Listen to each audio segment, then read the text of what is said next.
পরীদের স্কুলে যাওয়ার গল্প পর্ব 17। ম্যামের অনুমতি পেয়ে লালপরি এবার তার হাতে থাকা জাদুর লাঠিটি ঘোরাতে ঘোরাতে সামনে থাকা কিছু গাছকে বলে, হে সুন্দর গাছ বন্ধু, তোমার কলিতে আমার জন্য চমৎকার চমৎকার ফুল ফোটাও তো দেখি। এই কথা বলে লালপুরি যখন তার জাদুর লাঠি ঘোরাচ্ছিল তখন তো সবাইকে অবাক করে দিয়ে গাছগুলাতে হরেক রকমের ফুল ফুটে।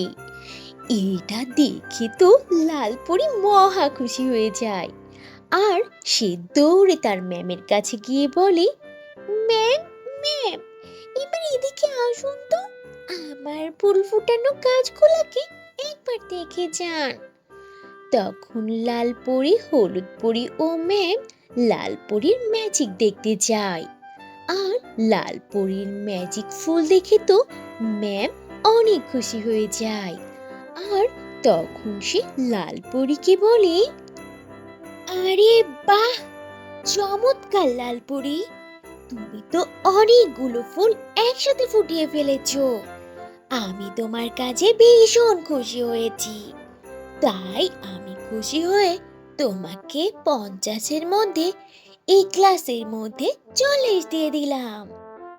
আমি আশা করব তুমি পরের পারফরমেন্সগুলো অনেক ভালো করবে। আর স্টুডেন্ট, তোমরা সবাই ভালো করে দেখো, প্রথমে হলুদ পরি অনেক ভালো করেছিল আর তারপর লাল পরি কিন্তু আরো ভালো করেছে। তাহলে কি করতে হবে? তোমরা সবাই কিন্তু আরো অনেক ভালো পারফরমেন্স করবে, তাহলে আরো বেশি মার্কস পেতে পারবে।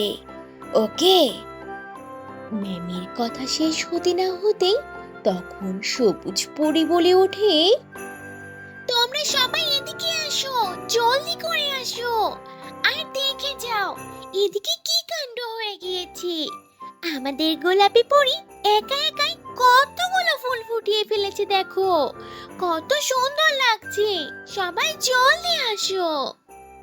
আমি তো ভেবেছিলাম যে লালপরি এই ক্লাসে হাইস্ট মার্ক পাবে, কিন্তু শুনছি গোলাপি পরি নাকি আরো অনেক চমৎকার চমৎকার অনেক বেশি ফুল ফুটিয়েছে।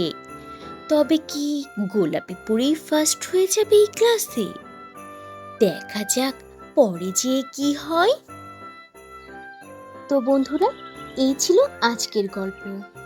গল্পটি থেকে কি শিক্ষা পেলে তা অবশ্যই কমেন্ট করে জানাবে আর ভালো লেগে থাকলে একটা লাইক করে দেবে। আর এখনো যদি চ্যানেলটি সাবস্ক্রাইব না করে থাকো তাহলে এখনই লাল রঙের বাটনটি চেপে চ্যানেলটিকে সাবস্ক্রাইব করে দাও আর অল দিয়ে নোটিফিকেশন প্রেস করে রাখো। তাহলে বন্ধুরা, আজ এখানেই শেষ করছি। আবার দেখা হবে নতুন কোনো ভিডিওতে নতুন কোনো গল্প নিয়ে। সে পর্যন্ত তোমরা সবাই ভালো থাকবে আর নিজেদের প্রতি খেয়াল রাখবে। আল্লাহ হাফেজ।